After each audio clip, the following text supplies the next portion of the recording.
ആവശ്യമില്ലാത്ത വിഷയങ്ങളിൽ തർക്കിക്കുക, കലഹമുണ്ടാക്കുക ദുസ്വഭാവങ്ങളിൽപ്പെട്ടതാണ്. ഏത് വിഷയത്തിലും ഇങ്ങനെ കലഹമുണ്ടാക്കുന്നത് ദുസ്വഭാവികളുടെ അടയാളങ്ങളിൽപ്പെട്ടതാണ്. ചില കാര്യങ്ങൾ ശ്രദ്ധിക്കണം സംസാരിക്കുമ്പോൾ. ആ സംസാരിക്കുന്ന വിഷയം അത് പറഞ്ഞിട്ടില്ല എങ്കിൽ തന്റെ വിശ്വാസത്തിന് എന്തെങ്കിലും കോട്ടം സംഭവിക്കും എന്നുണ്ടെങ്കിൽ മാത്രമേ സംസാരിക്കാൻ പാടുള്ളൂ.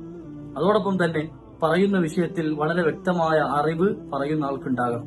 മൂന്നാമതായി, കേൾക്കുന്ന ആൾക്ക് ആരോടാണോ തർക്കിക്കപ്പെടുന്നത് ആ വ്യക്തിക്കും അതിനെ സംബന്ധിച്ച് വിവരമുണ്ടാകണം. കാരണം വിവരദോഷികളോട് നിങ്ങൾ തർക്കിക്കാൻ പാടില്ല, സംസാരത്തിന് നിൽക്കാൻ പാടില്ല എന്ന് പരിശുദ്ധ ഖുർആൻ പറയുക. വഇദാ ഖാതബഹുൽ ജാഹിലൂന ഖാലു സലാമ.